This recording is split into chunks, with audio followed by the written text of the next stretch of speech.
नमस्कार दोस्तों, मेरा नाम आयुष मिश्रा। आज आप सभी का एक खास पॉडकास्ट में स्वागत करता हूं।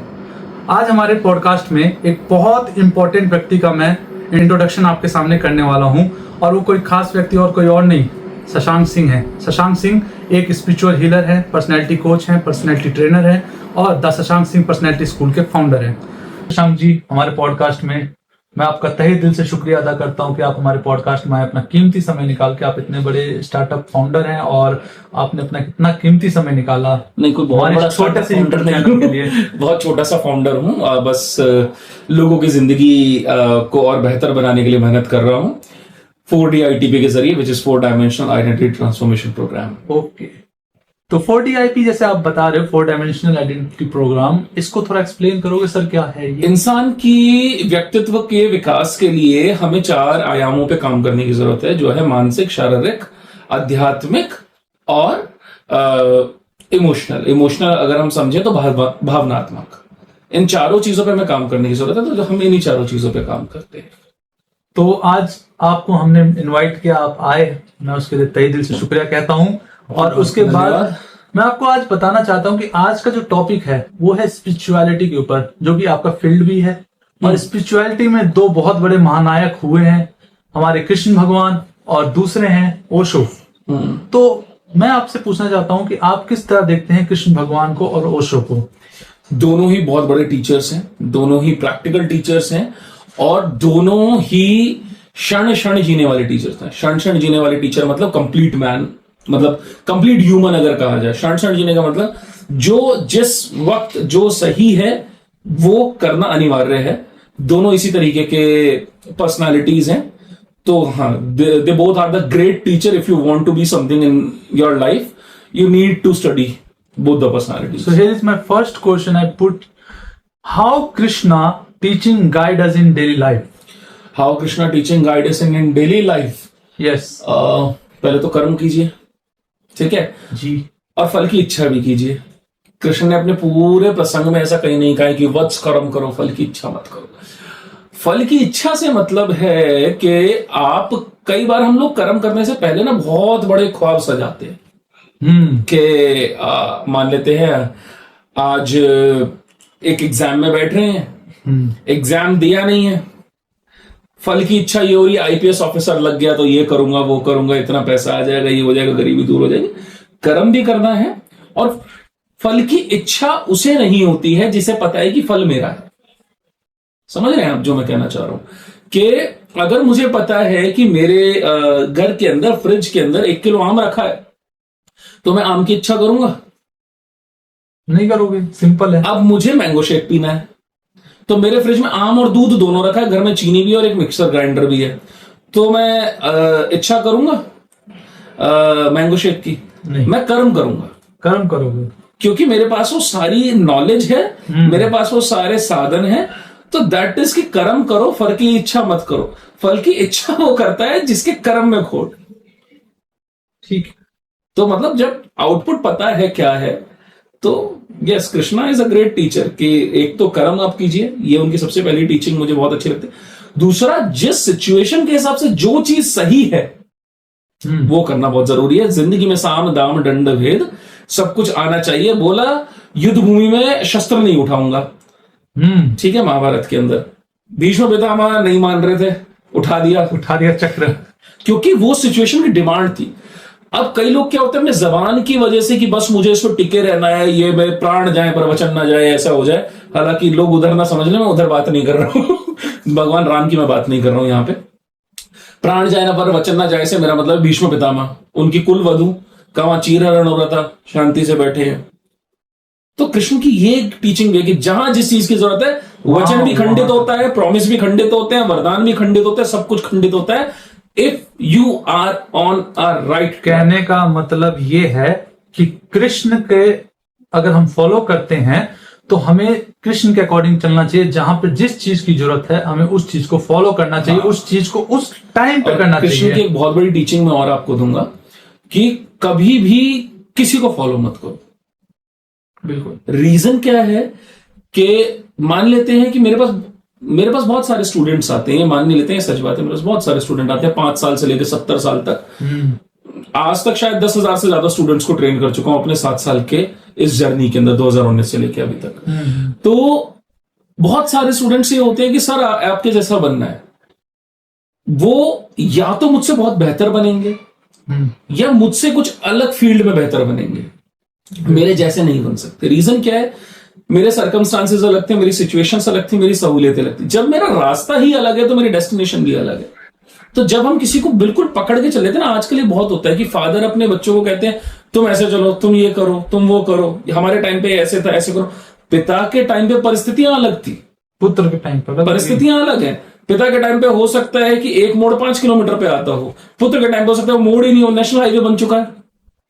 बिल्कुल सही बात है। तो एक जो पेरेंट्स को सीखना चाहिए कृष्ण से कि कभी भी अपना अनुभव मत थोपो अपने बच्चों पे। जो कृष्ण ने अपने गुरु द्रोणाचार्य को भी कहा था कि आपने तमाम सहूलियतें दी, सब कुछ दिया, पर क्या उसको चयन करने की बुद्धि दी?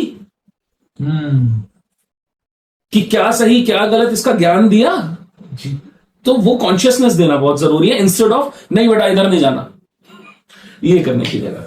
चलो इसको यहां पे वाइंड अप करते हैं। मेरा दूसरा जो क्वेश्चन है ओशो के रिगार्डिंग है। Osho fearless vision of mediation and freedom, किस तरह से आप इसको पॉइंट आउट करते हो, किस तरह से आप इसको देखते हो? ओशो का विजन, फियरलेस विजन जो है, ओशो का विजन कोई बहुत छोटा विजन नहीं था जिसे शब्दों में बताया जा सके। और आज तक अगर मैं अपनी भी बात करूं तो मैं भी नहीं जान पाया उस विजन को कि बहुत बड़ा क्या विजन है और क्या था। पर जितना मैं जान पाया हूं, मैं अपनी समझ के अनुसार आपको बताता हूं कि उनका विजन क्या था। उनका विजन एक ऐसे समाज को स्थापित करना था जहां ना धर्म की जगह हो, ना जाति की जगह हो, ना क्राइम की जगह हो, ना ही किसी भी पर्दे की जगह हो। पर्दे से आप मेरा मतलब समझिए कि कुछ भी ऐसा ना हो जो छुपाना पड़े, ट्रांसपेरेंसी हो। इंसान और हर इंसान भगवान है, हर इंसान के बीच में ट्रांसपेरेंसी हो। जात और धर्म से और एंटी पॉलिटिक्स वो थे, जात धर्म और पॉलिटिक्स, इन तीनों के वो अगेंस्ट थे, कास्ट रिलीजन एंड पॉलिटिक्स। तो उनका जो जितना विजन मुझे समझ में आता है कि इंसान को इंसान बनाना और एक इंसान दूसरे इंसान से प्रेम करे, क्योंकि love is a personality not an emotion. Okay. तो जितना मुझे समझ में आता है तो ओशो का यही विजन था। कहने का मतलब ओशो एक रियल गुरु थे जो कि बिल्कुल अपने हिसाब से लोगों को कहते थे भाई मैं जैसा हूं मैं वैसा हूं और तुम जैसे हो तुम वैसे हो, मैं तुम्हें बस अच्छी चीजें बताऊं, तुम्हें अगर उसे लेनी है तो लो, नहीं लेनी है तो अपने हिसाब से नहीं। वो देते ही नहीं थे उसे जो लेने योग्य नहीं है। वो लेते ही नहीं थे। अगर आपको कभी पढ़ना हो तो उनकी बुक एक पढ़िएगा आप, मैं मृत्यु सिखाता हूं। तो उसके अंदर एक बहुत फनी जोक है कि उनके पास एक लेटर आता है, तो मैं आपका आभारी हूं ऐसे करके बहुत सारे बड़े बड़े शब्दों में लिखा होता है। तो उसके अंत का मैं आपको छोटा सा प्रसंग बता देता हूं। वो कहते हैं कि ज्ञानियों की तो मेरे पास जगह ही नहीं है, मैं तो पागलों का पागल खाना चलाता हूं। या सबके हाथ में अदृश्य मधुशाला है, ये एक मधुशाला है जिसके अंदर सबके हाथ में अदृश्य सोमरस है जिसे पीना है, विच इज एनलाइटमेंट। तो वो हर किसी को कुछ बताते नहीं थे, मतलब वो डेरा नहीं था, ना ही आश्रम था कि जिसका मन करा वो मुंह उठाया चल दिया अंदर। बिल्कुल। तो वो चीज नहीं थी। चलो एक बात और पूछ लेता हूँ कृष्णा के बारे में। जैसे मैं कृष्णा की भक्ति करते हैं लोग, ओशो की भी करते हैं भक्ति, लेकिन भक्ति रियलिटी में होती क्या है? भक्ति कहाँ मिलती है असली भक्ति हमको? ठीक है, क्या होती है भक्ति? भक्ति को लोगों ने नीतियों से जोड़ दिया है। किस प्रकार की नीति? अब नीति समझाते हैं। मैं एस्ट्रोलॉजी भी जानता हूं। अगर आपका बुध खराब है तो आप बुधवार को जाएं, गाय को चारा खिलाएं, हरा और एक रत्न आप पहन सकते हैं, आप ये कर सकते हैं, वो कर सकते हैं। नीतियां हैं। नीति को बहुत और अच्छे से समझाऊं और फिर मैं आपको समझाता हूं कि भक्ति क्या है। मेरी समझ से युधिष्ठिर को धर्मराज कहा गया। जी बिल्कुल कहा गया। ठीक है। धर्मराज और जुआ खेलते थे। और जुआरी छोटे मोटे नहीं थे, बहुत प्रोफेशनल जुआरी थे कि बीवी आप भाई। जो ये कह रहे हो ये कंट्रोवर्शियल हो सकता है। हो जाए। धर्मराज युधिष्ठिर थे, बहुत बड़े हमारे महाभारत के समय में। आप मेरी बात तो कंप्लीट होने दीजिए ना। अब जुआरी भी छोटे मोटे नहीं थे, जुआरी भी बहुत बड़े थे कि पत्नी को लगा दिया, भाइयों को लगा दिया। अब पत्नी संपत्ति नहीं है, पहली चीज। जुए में आप संपत्ति लगा सकते हैं, भाई संपत्ति नहीं है। उनके अंदर भी उतनी आत्मा है जितनी आपके अंदर है, बिल्कुल। तो वो लोग इंसान है। उस टाइम पे जुआ खेलना सही था, उस टाइम की नीति ये थी, उस टाइम की नीति मतलब पॉलिसीज, उस टाइम की पॉलिसीज ये थी कि जुआ खेलने वाला भी धर्मराज हो सकता है। आज की डेट में आप जुआ खेलिए, अगर आपको कोई अच्छा इंसान भी बोल दे धर्मराज तो बहुत दूर की बात है, तो आप मुझे बताइए। तो कहने का मतलब यह है कि महाभारत काल के समय में कोई जुआ खेलता हो, कोई उस टाइम पे एक कल्चर डेवलप हो रहा था। कहने का मतलब ये है कि लोगों ने भक्ति को पॉलिसीज से जोड़ दिया है, असल भक्ति कोई नहीं कर रहा है। अगर आपको भक्ति कभी समझनी है, पॉडकास्ट का टाइम हमारे पास कम होता है, मैं आपको एक बुक रिकमेंड कर देता हूं, उसके लिए आप खुद पढ़ें खुद जाने। बुक है भक्ति परम क्रांति, ठीक है, ओशो रजनीश ने उस बुक को लिखा है। 3 चरणों में वो बुक है, पहला चरण, दूसरा चरण, तीसरा चरण, ठीक है। पहला चरण मुझे नाम मैं थोड़ा स्किप कर रहा हूं, बट आगे पीछे नाम हो सकते हैं। तो जागरण की नीतियां, भक्ति का सुख, ये 3 चैप्टर्स हैं उसके अंदर। तो आप ये 3 चैप्टर्स पढ़ेंगे, आपको भक्ति समझ में आ जाएगी। भक्ति सिंपल सा मैं जो समझ सकता हूँ, और आप जो बता रहे हैं कि हमें किसी चीज की इच्छा नहीं करनी चाहिए, हमें नॉर्मली उस चीज को मतलब पाने के लिए भगवान को पूजा करनी चाहिए, है ना? नहीं, ये भक्ति नहीं है। तो ये क्या है? भक्ति हर वो चीज है जिससे आपके अंदर शुभ बढ़े, शुभ बढ़े, पॉजिटिविटी आए, पॉजिटिविटी बढ़े, मतलब जिससे आपके अंदर खुशी आए। अब अगर भक्ति धर्म के से उसका लेना देना नहीं है। जीसस की अगर मैं बात करता हूं तो वो मांसाहार करते थे, नॉन वेजिटेरियन थे, क्रिश्चियन थे। मोहम्मद साहब मांसाहार करते थे, उसके बावजूद वो एनलाइटमेंट को प्राप्त हुए, क्योंकि वो भक्ति जानते थे। भक्ति जिससे उनके अंदर कुछ शांत हो रहा है। मैं ये नहीं कह रहा हूं कि नॉनवेज खाना शुरू कर देना, और मैं ये भी नहीं कह रहा हूं कि नॉनवेज मत खाओ। जिसको जो काम करने से उसके अंदर पॉजिटिविटी बढ़े, वो भक्ति है, अच्छाइयां बढ़े उसके अंदर। और अब इसके अंदर इंसान का एक सबकॉन्शियस ब्रेन होता है जिसको पता है कि गलत क्या है, सही क्या है। ऑब्वियसली आपको रेप करने से आपके अंदर कुछ पॉजिटिविटी नहीं बढ़ेगी, नहीं। तो कुछ लोग कहेंगे ना खुशी, तो पहले खुशी को भी अंडरस्टैंड करना जरूरी है कि खुशी होती क्या है। खुशी हर वो चीज है जो आपको पॉजिटिविटी देती है, आपको और ऊर्जावान बनाती है, आपके चेहरे को तेज देती है, और आपको काम करने के लिए प्रेरित करती है। तो ये है भक्ति, जिससे आपके अंदर शुभ बढ़े, आपके अंदर पॉजिटिविटी बढ़े, हर वो चीज भक्ति है। और जिससे कुछ डर बढ़े, जिससे कुछ खौफ आए आपके अंदर, जिससे आप डिमोरलाइज हो, वो भक्ति नहीं है, वो पॉलिसीज है। कहने का मतलब हमें टर्म एंड कंडीशंस में भक्ति नहीं हो सकती, नहीं हो सकती। और भक्ति अगर करनी है तो अच्छी चीजों की भक्ति करो, अपने अंध भक्ति नहीं करनी है। अष्टवक्र ने भक्ति से प्राप्त किया ना, 8 जगह से टेढ़ा आदमी, बिल्कुल, ठीक है, ऊंट जैसे लगते होंगे शायद, तो ऊंट से भी अजीब लगते हैं, ऊंट से भी अजीब लगते हैं, उन्होंने भी प्राप्त किया। हाँ। कैसे प्राप्त किया? जो चीज उनको खुशी दी, जिस चीज में पॉजिटिविटी बढ़ाई। पॉजिटिविटी में मतलब क्या है कि आप एनलाइट हो रहे हो, एनलाइटमेंट। आप तो योगा टीचर भी हैं, मेडिटेशन? नहीं, मैं योगा टीचर नहीं हूं, मैं मेडिटेशन। तो मेडिटेशन जो चक्र वगैरह आप बताते हैं, तो भक्ति से क्या वो चक्रों को भी उज्जवल कर सकते हैं? बिल्कुल। चक्र तो बहुत छोटी चीज है ना। अब मैं आपको इसका साइंस समझाता हूं। हमारे बॉडी में चक्रास हैं, ठीक है, 7 चक्रास हैं। Root chakra, pelvic chakra, navel chakra, heart chakra, throat chakra, third eye chakra, and at last crown chakra. हर चक्र का एक फंक्शनैलिटी है। अगर आप बहुत डरपोक हैं तो इट मींस आपका नेवल चक्रा, जिसे सोलर पेनिकलिस भी कहते हैं, वो इम्बैलेंस्ड है। जिस दिन आप करेजियस होंगे तो वो सेटल हो जाएगा। और करेजियस इंसान कब होता है? जब वो पॉजिटिव हो, जब ज्ञान उसके पास हो, और जब वो सही चीजों को फॉलो कर रहा है, तो वो अपने आप करेजियस हो जाएगा। कहते हैं सांच को आंच नहीं, तो अगर सच्चा है तो आंच नहीं, तो करेजियस है, हो गया चक्र एक्टिवेट। तो लास्ट में बस इतना कहना चाहूंगा, वाइंड अप करते हैं थोड़ा सा। बस आप मुझे ये बता दो, हमारी ऑडियंस को ये बता दो कि कृष्णा को और ओशो को कैसे फॉलो करें कि वो अपने गोल्स को अचीव कर सकें, और वो अच्छे तरीके से अच्छी पॉजिटिविटी को अपने अंदर बैलेंस कर सकें। ठीक है, आप मुझे इसमें 5 मिनट बोलने देना, मैं सारी चीजों को एक्सप्लेन कर देता हूं। पहले कृष्णा से समझते हैं। कृष्णा से अगर आपको कुछ अपने जीवन में सीखना है, महाभारत पढ़ने का टाइम है, टीवी वाली देखने का नहीं। अगर पढ़ने का टाइम है तो बहुत अच्छी बात है, पढ़ने का टाइम नहीं है तो कुछ चीजों को समझिए कि एक तो मोमेंट टू मोमेंट जीने की कोशिश कीजिए। ये नहीं मैंने तो उसे वचन दिया था मैं तुमसे ही शादी करूंगा, आज निकल गए उसके 2 सींग। मैं दोनों के लिए कर रहा हूँ, लड़का लड़की दोनों के लिए। उस टाइम पे लड़की ने बोला मैं तो तुम्ही से शादी करूंगी, आज वो लड़का ड्रग्स करने लग गया, फिर भी नहीं, ये तो प्यार है, निभाना पड़ेगा। नहीं, अपनी चेतना से जागृत रहिए, उस मोमेंट जो डिसीजन लेने की जरूरत है वो लीजिए। कृष्ण की पहली टीचिंग। कृष्ण की दूसरी टीचिंग दैट कि आप जब तक सही करने के लिए जिस चीज की जरूरत हो वो कीजिए, ऑल एंड ऑल। और कर्म करने का मतलब है कि आपको उस चीज की श्योरिटी होनी चाहिए, हमेशा तैयार रहें। और तीसरी चीज कि कोई भी पॉलिसी परमानेंटली एप्लीकेबल नहीं होती, इसलिए उनका नाम रणछोड़ भी है। उस टाइम पे जो क्षत्रिय थे वो कहते थे हम रणभूमि छोड़ के नहीं जाएंगे, चाहे सर कटवाएंगे।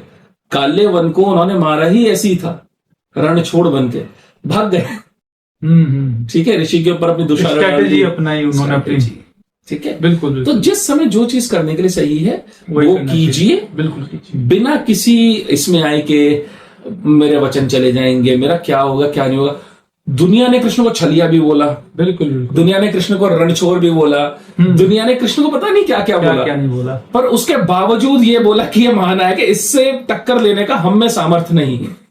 कुछ लोग गलत भी कहते हैं, कुछ लोग दूसरों को नीचा दिखाने की कोशिश करते हैं, बोलते हैं कि यार कृष्ण भगवान ने ये कर दिया था, वो कर दिया था, हम तो मतलब लोगों को मतलब गलत सलत जो लोगों को फॉलो करते थे उनको भी सपोर्ट कर देते थे। जैसे कौन से गलत इंसान को फॉलो किया? जैसे अर्जुन के बारे में कहते थे कि अर्जुन ने कर्ण को गलत तरीके से मारा, उसको जब वो जमीन पे रथ उठा रहा था तब उसको मार दिया उन्होंने, उनको प्रोवोक किया उन्होंने मारने के लिए, ऐसे कुछ लोग कहते हैं। ठीक है, मैं उन लोगों के लिए एक एग्जाम्पल के तौर पर बताता हूँ।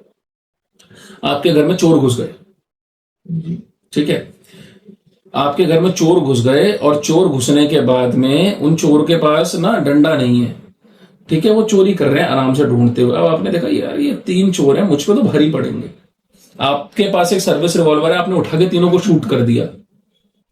सिचुएशन तो ये गलत कैसे है? कर्ण था इतना ताकतवर कि अर्जुन नहीं मार सकता था उसे, तो सिचुएशन पैदा की गई और मारना पड़ा, क्योंकि मतलब सिचुएशन के अकॉर्डिंग कर्ण ने भी अधर्म किया। अधर्म का मतलब सिचुएशन के अकॉर्डिंग जो चीज सही थी वो फॉलो नहीं की। कर्ण इतना केपेबल था कि वो जो सभा लगी थी उसमें द्रौपदी का चीरहरण रोक सकता था। बिल्कुल बिल्कुल, एक बाण में सबको ध्वस्त कर सकता था, ध्वस्त कर, इतना केपेबल योद्धा। बिल्कुल, पर उसने नहीं किया, उसकी सजा पॉलिसीज में आया ना। हाँ। तो पॉलिसीज में जो फंसेगा वो मरेगा, बिल्कुल मरेगा। अगर आपने सही टाइम पे सही डिसीजन नहीं लिया, भीष्म पितामह मरे ना, द्रोणाचार्य क्यों मरे? ये सब छल से ही तो मरे, कैपेबल थे लेकिन उन्होंने किया नहीं, सब कुछ छल से ही तो मारा गया, कोई भी सामर्थ्य से थोड़ी मरा। बट वो डिमांड थी, क्योंकि इन जैसे लोग जिंदा रह जाते तो आगे कोई भी आपसे आके वचन लेता। बंधुआ मजदूरी पॉलिसीज को फॉलो किया, कहने का मतलब धर्म के नाम पे। बंधुआ मजदूरी एक पॉलिसी होती थी, बंधुआ मजदूरी हुई ना धीरे धीरे खत्म। नहीं तो किसी ने बंधुआ बना लिया, किसी ने उस बेटी खरीद ली, किसी से कर्जा उठा लिया, वो इंसान मर जाता था। बिल्कुल बिल्कुल। तो जो पॉलिसीज है वो तो हाँ, तो पॉलिसीज के साथ नहीं चलना, सिचुएशन के हिसाब से जो सही डिसीजन है वो लेना। यह है कृष्णा की ओवरऑल टीचिंग। और कर्म करना मतलब इच्छा मत करना बैठे बैठे मैंगो शेक काम तो मैंगो और दूध लेके आना, मैंगो शेक बनाना। लोग सोचते हैं कि बिना काम के मिल जाए, कुछ नहीं मिलता। उसका अर्थ है कि कर्म करो, फल की इच्छा। किसी भी फील्ड में हो आप, चाहे मेडिकल में हो, डॉक्टर हो, चाहे आप लॉयर हो, आपको कर्म तो करना ही पड़ेगा। सबसे बड़े मिशन पे तो कृष्ण खुद थे कि उन्होंने ह्यूमैनिटी को लाइव किया वापस से लाके। तो सबसे बड़े मिशन पे तो खुद थे। तो कर्म करो, इच्छा मत करो का सिंपल सा मतलब है कि बैठे बैठे मत सोचो, कर्म कर लो भाई। उसी चीज को ओशो अपना आगे लेके चले गए। ओशो ने तो और वास्ट किया उस चीज को, और वास्ट कर दिया उस चीज को। ओशो हमेशा से एक चीज कहते थे कि कृष्ण में मुझे रस है, क्योंकि ये कंप्लीट मैन है। क्यों? ये सबसे बड़ा धोखेबाज भी है और ये सबसे बड़ा संत भी है। ठीक है, और ये अनप्रिडिक्टेबल है। जो भी चीज अनप्रिडिक्टेबल है वो कंप्लीट है। कोई भी चीज अगर कंप्लीट होनी चाहिए तो उसको अनप्रिडिक्टेबल होना पड़ेगा। जो प्रिडिक्टेबल है वो कंप्लीट हो ही नहीं पाएगा, आपको लोग ही नहीं होने देंगे कंप्लीट।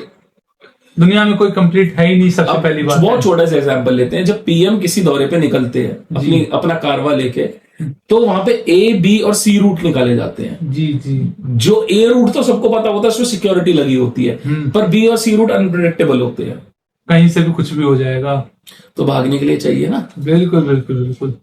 चलो, मैं आपका बहुत धन्यवाद करूंगा सर, आपने यहाँ पे इतना कीमती समय निकाला, स्पिरिचुअलिटी के ऊपर बात हमें समझाई कि कृष्ण क्या थे, ओशो क्या थे, हमें कैसे इनको फॉलो करना चाहिए, कैसे हमें इनकी कौन सी चीज को नहीं फॉलो करना एक चीज मैं चाहिए। और बोलूंगा अंत में, आपसे महान ना कृष्ण थे, ना ओशो थे, ना बुद्ध है। आप जिस दिन अपने आप को एनलाइट कर देंगे, आप सबसे महान है। बिल्कुल। इंसान उसको महान बनाता है जब वो उस लेवल को रीच नहीं कर पाता है। तो हमें इनसे टीचिंग्स लेनी है, हमें तो सीखना सीखना है, है, बिल्कुल। ना कि भगवान बना के इन्हें टांग देना है कि ये सब कुछ है, ये है। क्योंकि हर एक सदगुरु आए कुछ सिखाने। लोगों की सबसे बड़ी मिस्टेक यहीं पर हो रही है कि लोग टांग देते हैं लोगों को, कहते हैं कि जो इनके पास थे तो भगवान के दूत थे, हमसे कैसे हुआ? अरे वो भी इंसान थे, बायोलॉजिकली बॉर्न हुए दोनों। बिल्कुल बिल्कुल ठीक है। आप सभी को यही बताना चाहूंगा कि यहाँ पे एक ही सीख मिलती है कि हमें अपने आप में एनलाइट करना है अपने आप को। सर ने हमें बहुत अच्छी अच्छी बातें बताई, सर का मैं धन्यवाद करता हूँ। सर आप यहाँ पर आए, थैंक यू सर, आप यहाँ पर आए, मेरे फर्स्ट पॉडकास्ट में आप आए और इतनी अच्छी अच्छी चीजें बताई, मुझे सपोर्ट किया और हमारे यूट्यूब चैनल पे आए। Thank you sir. Thank you.